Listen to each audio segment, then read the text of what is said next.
ஸ்ரீ ஜெகநாத தீர்த்த பிருந்தாவனம் கும்பகோணம் மகா கும்பாபிஷேகத்திற்கு கலந்து கொள்ள ரொட்டேரியன் டாக்டர் கே சீனிவாசன் அழைக்கிறார். நாடாளுமன்றத்தில் எதிர்க்கட்சியினர் தொடர் அமளியில் ஈடுபட்டதுனால நண்பகல் 12 மணி வரைக்கும் மக்களவை ஒத்திவைக்கப்பட்டிருக்கு. விவரங்களோடு செய்தியாளர் ரமேஷ்குமார் இணைஞ்சிருக்காரு.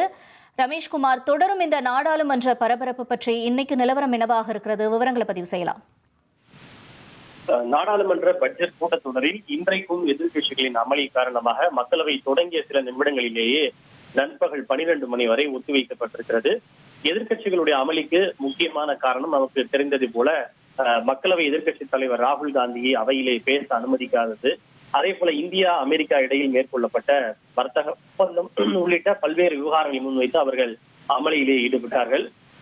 சபாநாயகர் ஓம் பிர்லா அவர்களுக்கு எச்சரிக்கை ஒன்றை விடுத்தார். எதிர்க்கட்சிகள் வேண்டுமென்றே திட்டமிட்டு முன்கூட்டியே தீர்மானித்து அவையை நடத்த விடாமல் இடையூறுகளை ஏற்படுத்துவதாக அவர் ஒரு எச்சரிக்கை ஒன்றை கொடுத்தார்.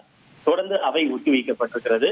இந்த நிலையில் நாடாளுமன்ற வளாகத்தில் உள்ள மகர் துவார நுழைவு வாயில் முன்பு எதிர்க்கட்சியினர் ஆர்ப்பாட்டத்தில் ஈடுபட்டு வருகிறார்கள். இந்தியா அமெரிக்கா இடையே மேற்கொள்ளப்பட்ட வர்த்தக ஒப்பந்தத்தை கண்டித்து அவர்கள் இந்த ஆர்ப்பாட்டத்தில் ஈடுபட்டிருக்கிறார்கள்.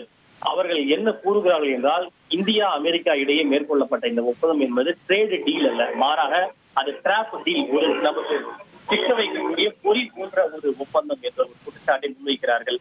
இதற்கு அவர்கள் எதிர்ப்பு தெரிவிப்பதற்கு மிக முக்கியமான காரணம், இந்த ஒப்பந்தத்தின் மூலமாக வெளிநாட்டு, அதாவது அமெரிக்காவில் இருந்து வேளாண் மற்றும் பால் சார்ந்த பொருட்கள் வரியின்றி இந்தியாவில் கிடைக்கப்பெறும். அப்படி கிடைக்கப்பெற்றால் இங்கு நம் உள்நாட்டில் விவசாயம் செய்யக்கூடிய தானியங்களை விளைவிக்கக்கூடிய விவசாயிகள், பால் உற்பத்தியாளர்கள் பாதிக்கப்படுவார்கள். இத்தனை நாட்களாக ஒரு அமெரிக்காவோடு மோதல் போக்கு நீடித்து வந்த நிலையில் தற்போது திடீரென ரகசியமாக இந்த ஒப்பந்தத்தை செய்து கொண்டது ஏன்? அமெரிக்காவினுடைய அழுத்தத்திற்கு பிரதமர் மோடி அடிமணிந்து விட்டாரா என்று பல்வேறு கேள்விகளை எழுப்பினால் இந்த எதிர்க்கட்சிகள் இந்த ஒப்பந்தத்திற்கு கடுமையான ஆட்சேபங்களையும் எதிர்ப்புகளையும் தெரிவித்து வருகின்றனர். உங்களுடைய தகவல்களுக்கு நன்றி ரமேஷ்குமார். ஸ்ரீ ஜெகநாத தீர்த்த பிருந்தாவனம் கும்பகோணம் மகா கும்பாபிஷேகத்திற்கு கலந்து கொள்ள ரொட்டேரியன் டாக்டர் கே சீனிவாசன் அழைக்கிறார்.